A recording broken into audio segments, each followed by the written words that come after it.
John Lawrence, former Chief of Staff to Nancy Pelosi and author of the book Class of 74 and the blog Democracy. Good to see you, John. It's been a while since we saw each other in Washington at the White House, but plenty has happened in the intervening time. Can Joe Biden get his campaign back on track, or did he need this early momentum? That's, of course, the question that a lot of people in American politics are waiting to see the answer to. You have to keep in mind that less than 2% of the people who will be voting to select the president have already voted. New Hampshire and Iowa were extremely small states. Biden was not expected to do well in either one of those. He's really hoping to get a boost in South Carolina, where there's a large minority vote. There's virtually none in Iowa and in New Hampshire. The question is that Biden's strength was supposedly his strength against President Trump.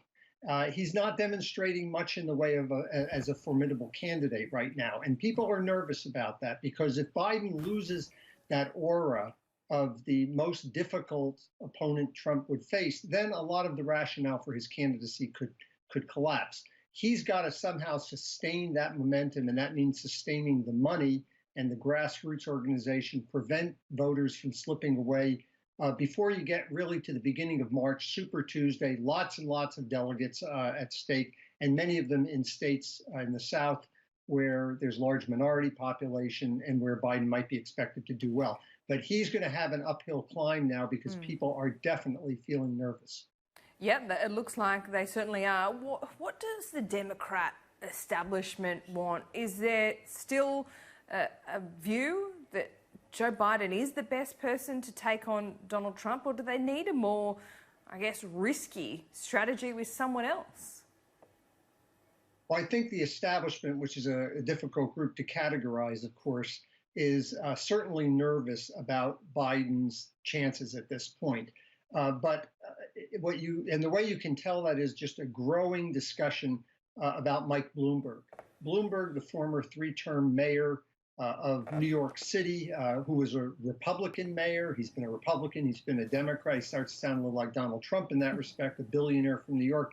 He has not entered these early primaries. He is putting enormous amounts of money into the primaries, starting with Super Tuesday on March 3rd. And he is looked upon as a very stable, as a very proven leader. The problem is whether or not he can enter the race that late, whether or not particularly the Bernie Sanders crowd, Elizabeth Warren crowd would be comfortable with a billionaire, and also just this notion that he's going to buy the nomination. Now, realistically, you can't buy the nomination in that way. You still have to win delegates. But if the perception is that Biden is weak and the others are not quite up to being presidential timber yet, Bloomberg could start to emerge fairly quickly. He's already in third in the national polls, and he hasn't been in a single primary yet.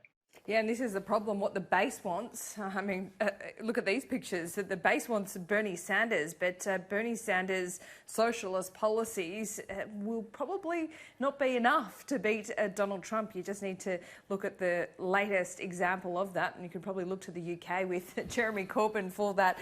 John, before we let you go, you were former Chief of Staff to Nancy Pelosi. I mentioned that at the outset.